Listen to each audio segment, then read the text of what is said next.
Hey everyone, if you're new here, I'm Leandra the TBR0 and my goal is to lessen my physical TBR one book at a time. Today I'm going to be doing the Murder, She Wrote book tag. This was a tag that I saw in the last week on Berna's Bookish Adventures. She isn't the creator of the tag and I'll make sure to include their names on the screen here if you need it, and they're also linked below, so check them out. Go introduce yourself to a new booktuber. We'd love to see it. Some important information that you may be interested in the description includes Berna's own video. Definitely go check her out. She's a really lovely booktuber, and at the end of every video, she introduces us to a new Turkish word, which is really fun and lets us get to know her and her culture and her language a little bit better while she accommodates us and speaks English in every single video. And then also I will have all of the prompt questions on top of the prompt / tag creators. So really, if you want to dig into any of that, it is below. Sip of courage. As I always do with book tags, I watch the video of someone, watch their answers, and then I proceed to not make any other preparations. So we're gonna see how quickly I come up with the answers. Don't worry, I'll be sure to cut out the parts where I'm just staring into the camera without knowing what to say next. And that does happen more than you think. Okay, question 1 is in honor of Jessica Fletcher herself. Fletcher, favorite female, author. I don't know why my brain anticipated that being character. Okay, now I need to rearrange my brain. My favorite female author is actually a classic writer, Craig Rice. I've talked about her quite a bit on my channel. I find her really fascinating, even though her own life was probably heartbreaking. If you notice this lady here in most of my videos in the corner, this is Craig Rice herself. I want to know more about her, and I'm just a little bit obsessed. I've read 4 of her books so far, and I really do enjoy her as like a voice in the screwball comedy / mystery subgenre that doesn't have many people as a part of it. I'll make sure to have a few of her covers on the screen if you are interested in checking them out. Prompt number 2, relatives. Book that is family focused or has found family.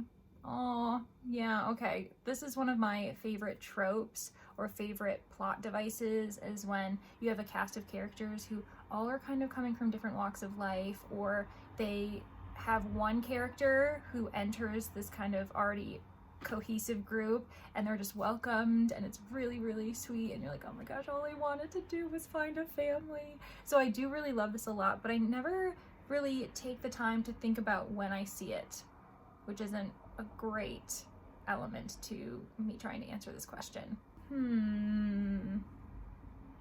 I have an answer officially, but I do want to let you know that when it comes to found family and found friendship, I do blur the lines, because for me, I feel as though family can come in many forms, including, close-knit friendships. So that's where I'm going to lean in today, and my answer is the Marlow Murder Club. I know that some people always compare it to the Thursday Murder Club, which I actually am not as big of a fan of, but with the Marlow Murder Club, I find it very nostalgic, and the 3 main characters, 3 main women, they come from very different walks of life, and each of them find each other, thanks to a murder, in a moment where they're all very lonely. They need someone, and they do have others. A couple of them have, say, children, or they have a husband, but all 3 of them are lonely or feeling as though they have the pressure of the world on them in different ways. And when they come together to solve this murder, they just forge this friendship, and I'm like, you needed each other, you really did. And you see that in book 2 as well, their friendship kind of continuing to support each other, and it's really lovely. So while it's technically not, found family, I view them as each other's kind of unit. They've forged a bond where they actually need each other. Prompt number 3, 12 seasons. Favorite longer series. Oh my gosh, the series questions are always tough for me, because if I'm gonna be honest, I could not name a series where I've read more than 3 books. I think that a trilogy is my kind of, ooh, look at you go, Leandra, kind of situation at the moment.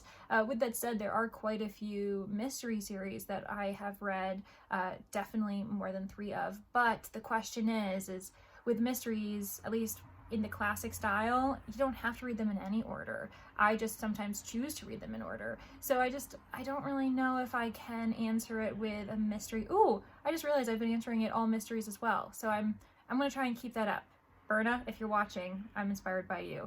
Okay, so let me think about this for a second. Favorite longer series for mysteries. I'm going to take a chance for future Leandra on a series that is longer than I expected. And I do want to go back and read it because I realized in a very weird way, and I'll explain it in a second, that I read book 6 in the series first.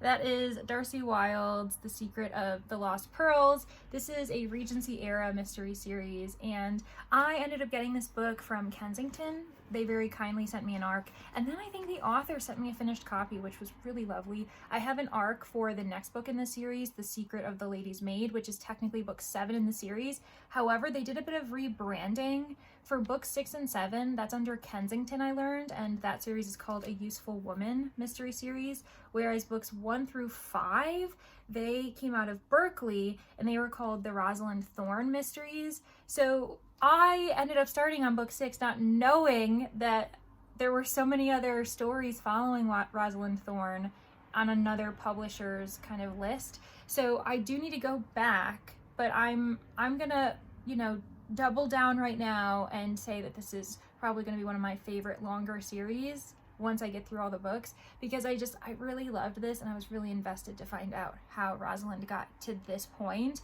And I wasn't confused, by the way. Like, I still did not understand until the end of the book that this was a part of a series. Like, I started looking into it and I'm like, what's going on? So yeah, we're gonna go with this one. Prompt number 4, Seth Hazlett. What character would be your best friend? Ooh! I only get one? What the heck? Okay, there are quite a few characters that I would like to be my best friend, but the question of who would actually be my best friend, that's a different type of question I think that we can all agree on. Not that I don't want the best friends who I have. That sounds really strange. But when you're like, oh, these people are so cool, I'd like to hang out with them, but you're like, would we actually mesh? Whereas those where you're like, oh man, my bread and butter, these guys are the best. Those are the two different kind of questions I'm working with in my brain. Okay, I think I've settled on a character. The character that I think would be my best friend is Kaveri from the Bangalore Detectives Club. I read the second book recently, and I really like her as a character. She is really determined, even in the world that she's living in. She loves mathematics, and she wants to become a teacher, and she also supports her husband, even though she is not a very good cook, and he's okay with that. She's learning. He's a doctor, and they kind of are a bit progressive or non-traditional even within their society at the time of 1920s, because they're extremely inclusive. They don't really follow the caste system rules. Anyone is allowed to come into their home and share a meal with them if they need to, and I think that the author does a really good job of recognizing that this is not what's to be done, that other people within their close-knit community are uncomfortable with the fact that they do this. So Kaveri seems like a really good person. I would really enjoy being her best friend. Prompt number 5, Amos Tupper, the good guy, book with a genuinely nice character. Stop it! Oh my gosh, I have too many of those too. I'm a sucker for a genuinely just lovely character. So for that one, I can easily go with Murder, Lies, and Deadly Pies, which is very funny to think about because our main character is technically a bit of a gray character. She is a vigilante and she kills men with her pies sometimes, but she's just so sweet. You cannot understand it unless you read the book.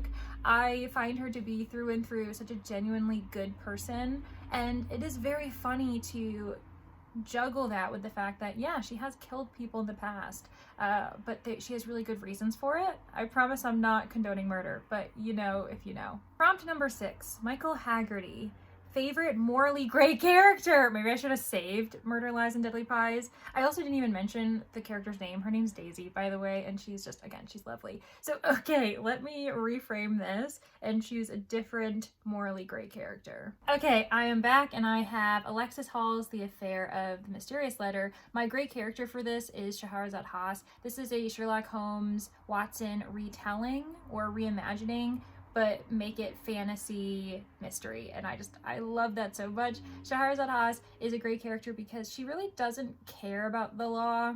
Like, she hasn't done anything totally horrific in this book, but you can tell that she's willing to do certain things, take action when necessary to get what she wants, to help those that ask her for assistance. And she doesn't really care if she breaks the law or if she's on the wrong side of the law.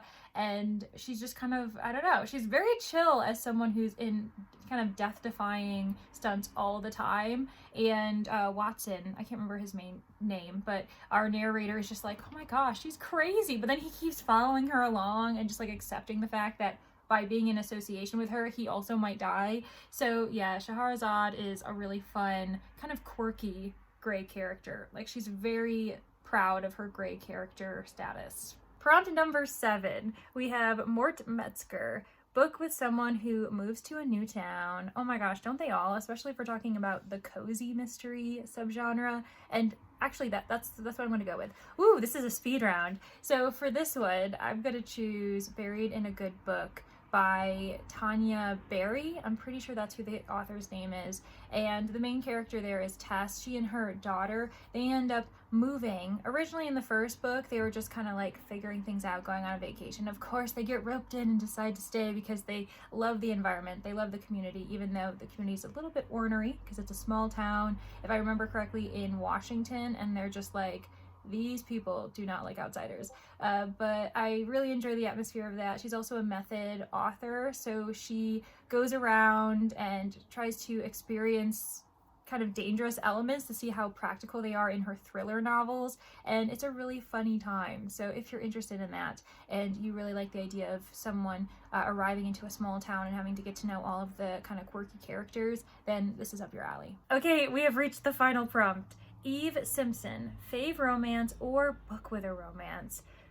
Because if my memory serves me correctly, which hopefully it does because I literally started this video however many minutes ago, I've been doing mysteries throughout. So I'm going to do a mystery again, but with a really good romance subplot. Oh, actually, okay, let me grab this because... yeah, we're gonna count this.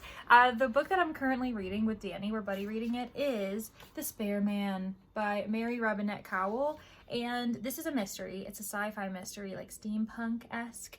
And there is a romance in it, but I guess, I don't know if it really counts. Also, the physical book is elsewhere. I don't know where it is. This is what I had in reach, so this is what you're getting. I am hesitant to, I guess, make this my romance pick because technically the couple in this, they are married. They're on their honeymoon, but you get to see so many scenes with them where they're intimate or they're just like kind of bantering back and forth, and it's so sweet. They complement each other so well. The two characters I'm talking about are Tesla and Shawl, and Tesla is kind of the go-getter. She's privileged in a different way, but she's also experienced trauma, and she kind of jumps before she thinks sometimes, whereas we have Shawl, and he's rational. He was a detective, he's now retired, and he is able to support Tesla in her trauma, especially because she's a disabled main character, and they're just, oh my gosh, they're so sweet. Yeah, they're literally my current obsession. Yeah, okay, we're gonna go with The Spare Man by Mary Robinette Kowal. All right, short and sweet. That was the Murder, She Wrote book tag. Thank you so much to Berna's Bookish Adventures for doing it yourself so that it gave me an excuse to do it, and also thank you to all the original creators. Those include Ms. Richards Reads, She Was Only Evie, A Cuppa Books with Ariel, and Literature Science Alliance. I'm gonna have to check those people out because I actually don't know any of them, and I love to meet new friends while here on BookTube. So anywho, thank you everyone so much. If you played along, let me know what your choices were. Have you read any of the books I mentioned? Or are there any other mystery related book tags that you think I should do, because I'm in the mood. All right, thanks everyone so much. I hope you have a great rest of your March, and I'll see you in the next one, hopefully. Bye.